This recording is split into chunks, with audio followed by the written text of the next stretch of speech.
So why do I need financial statements anyways? Can't I just run my business from my Xero account or my QuickBooks account? Why do I need them? Why do I need them, Matt? So it's not, think who needs them, not why do you need them. It's the users. Users of financial statements. And this term, like users of financial statements, is often not even heard. It's not even used very often, unless you're in a meeting with accountants or bankers or something like that.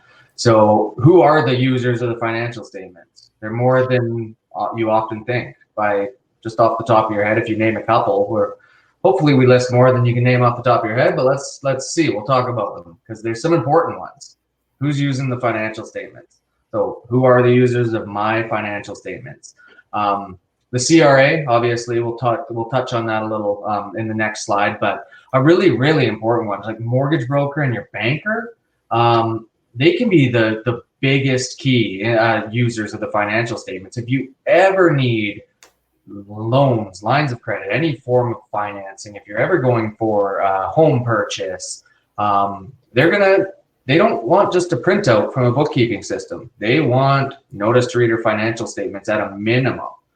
And so it sort of sets the bar of they're looking for something that they can rely on, where they know the standard of the financial information that they're actually getting handed to them, and they can understand it because it's in a certain format that has a high standard and comparability. So credit card companies, vehicle financing, lease, if you've ever tried to, especially in a company, if you want your corporation to purchase a vehicle, what are they going to ask for? They probably want to know, well, what's the financial condition of the company?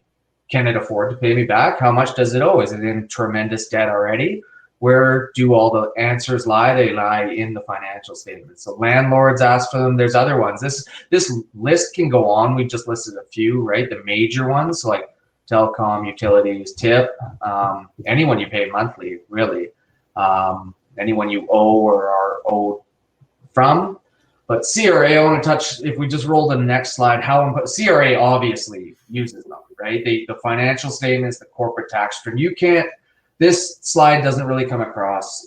You can't really see it, so I'll explain this. But every single corporate tax return has this schedule. It's Schedule 141.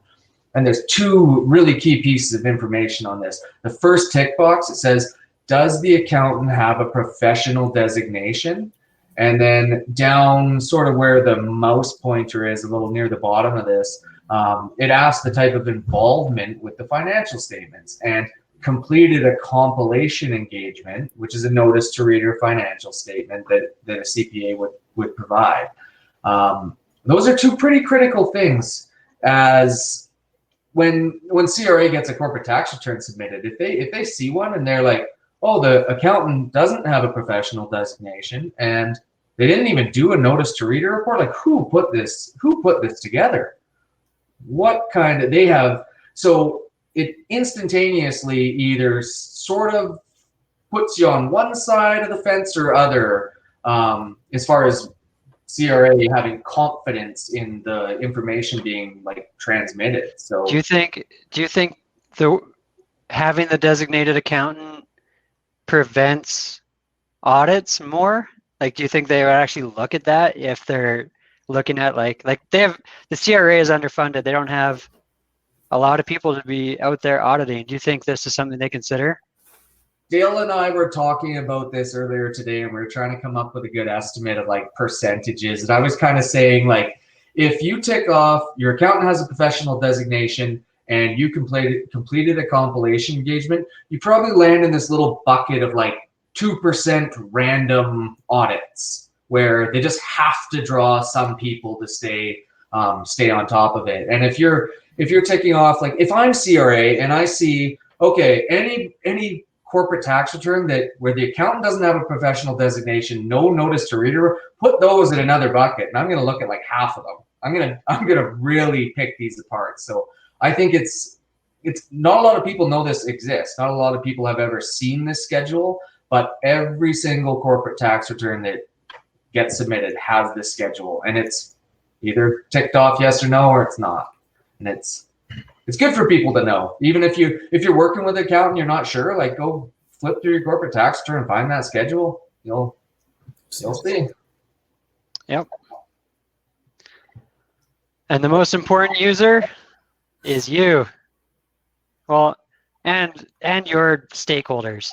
And what we mean here is like, you might be fine making decisions day to day for your company using your QuickBooks or your Xero, and that could work for you. But say you fall off the ladder or get hit by a bus or something, who's gonna be putting together the pieces of your business, your finances? Everybody that relies on you and relies on your business is going to rely on these financial statements.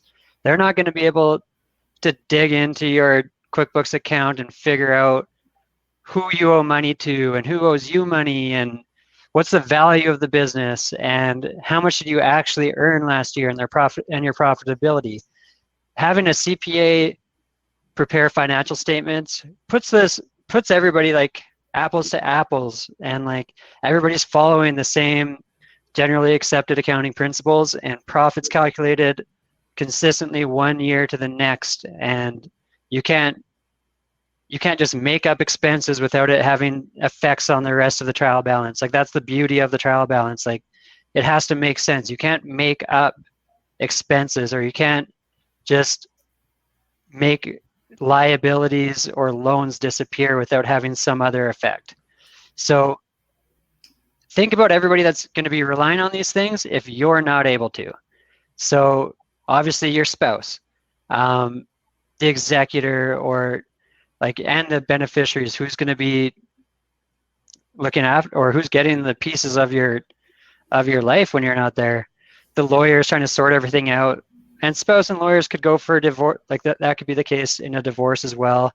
Or if you're not able to work and you're trying to bring in somebody else to run the business, huge implications there. Your life insurance company, critical illness, disability, those payouts in conjunction with like your pension plans and other income streams for your business. Yeah, these people want to verify that like you have disability coverage based on a certain income level. They're going to verify that by looking at your financial statements. Or that's one piece for sure. And then, once you're collecting some government money, it's all income tested, and the CRA again will be looking at that. And then there's the whole philosophy. If you're going to build a business, build it to sell. So if you ever are thinking of a business transaction, either succession planning for retirement, maybe you have somebody looking to buy you, or you're looking to buy somebody else, or just sell to retire, or maybe there's employees that are working hard and you want to share in the profits and maybe give start like an employee stock option plan. All of these potential transactions will rely on like years and years of consistent quality bookkeeping and accounting. And I think like from what we've seen, and what happens is that a business isn't even ready to sell, but an opportunity comes up and they're like, hey, here's somebody that wants to buy my business. They want your books. They want to see your financial statements, and you're not ready to go. And I've actually seen this, and this is a huge problem, because then somebody runs and says, oh, I need an accountant to look through my books, make sure my financial statements are good. But because it wasn't timely enough, you've lost out on a sale. So being prepared in advance is very, very key with your financial statements, with your bookkeeping, because you never know when an opportunity is going to present itself. And usually a minimum of 3 years too, 3 to 5, if you're ever talking merger, acquisition. If you're trying to buy a business or someone you're trying to sell, you don't want just the last year. Like you want enough data and reliable data to make a good decision on. Yeah. And yeah, this is just the wording of the notice to reader financial statements that might not make sense to you the first few times you hear it. Like that's just awkward wording. Like what does that even mean? And like we talked about how there's the balance sheet and the income statement, and then just before, like say your life insurance company is reviewing your financial statements, this is like blasted right in front of them.